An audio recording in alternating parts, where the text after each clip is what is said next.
Hey ninjas, welcome back to my channel. Today you're gonna learn how to knife throw in under 7 minutes. So the first thing you're gonna need is a target board and some knives. You can use big or medium knives like this, smaller kunais like these, or even throwing spikes like this, which is actually the way traditional knife throwing is taught in ninjutsu. You can find all my gear in the description box below, and for this video I'm gonna be using this medium/large knife, which is actually one of my favorite knives, and I find that using a medium or bigger knife is actually easier to learn, so I highly recommend doing that. How to hold your knife. So for smaller spikes like this or a kunai like this, what you want to do is hold it in your palm.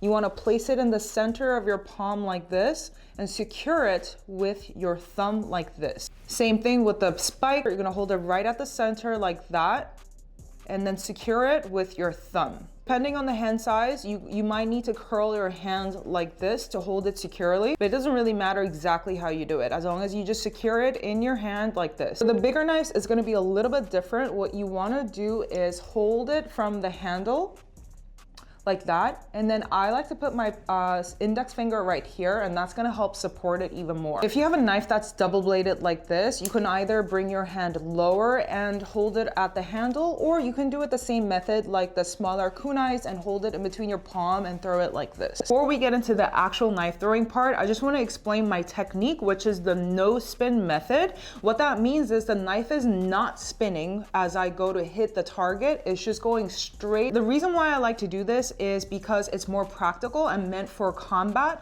whereas the spin method is more of a tricking shot that's often used by circus performers or knife throwing performers, and they're usually at a set distance. You have to calculate how many spins you got to do to hit that target, but if that target is moving really fast and zigzagging all over the place, it's actually going to be hard for you to get that accuracy, so the no spin method is way more accurate. Also, traditionally samurais would throw spikes at their opponents to stun them before drawing their sword, going in and finishing them off. So the knife throwing was really used to stun their opponents rather than finishing them. Now we're getting into the fun part of this video and actually knife throwing. I want you to start off by standing pretty close to your knife throwing board, just a couple feet away, and have your knife ready to go in your hand like this. And all we're gonna do is stick it into the board. That is all we're gonna worry about. And you do that by having your hand past 90 degrees, and then you're just gonna release like this.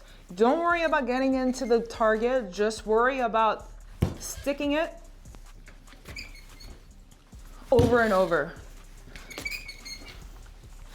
So I want you to practice just sticking it until you're really getting the hang of it and you're sticking everything from this distance. Another really important tip that I want to mention is as you are going to throw, you don't want to just release it, because otherwise it could hit here, it could hit here.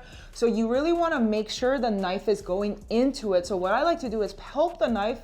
You have to think of your arm as an extension of your weapon that you're using, whatever it is. So right now, this knife is an extension of my arm. So what that means is as I go to throw it, the tip is also needs to get pushed into it. So you just don't release it like that. You also push the knife, help it dig into the foam board or whatever board you're using. So the release time is what's directing the knife to fall at which point. So if I wanted to hit the top part, I would release it sooner. And if I want to hit at the center, more parallel, and then if I wanted to hit the lower part, then I would release it later.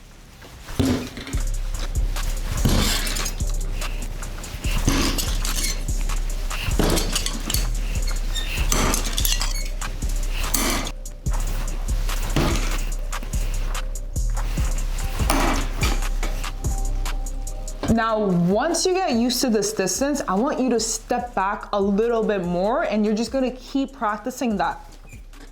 You're gonna step back and do the same thing. When you step back, however, you will need a little bit more momentum, right?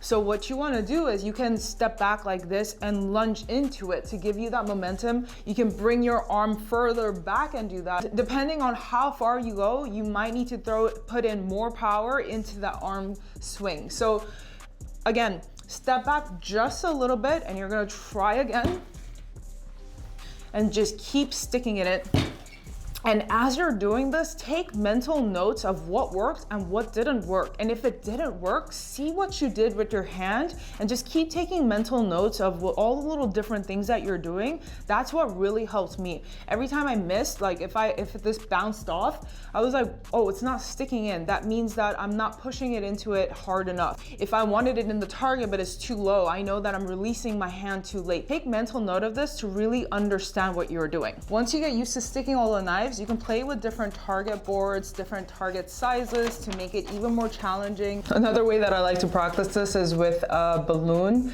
to make it more fun, and you'll see this in my Instagram videos. All of this might look really hard, but trust me, once you get the hang of just getting it in very close to the target board, you will get the hang of it super fast. It just takes some concentration and some repetition and of course consistency. I hope all of this made sense. Let me know if you have any questions below and I'll definitely answer them. And until then, I'll see you in the next video. So the first thing you're gonna need is a target board and some knives above, and then you're just gonna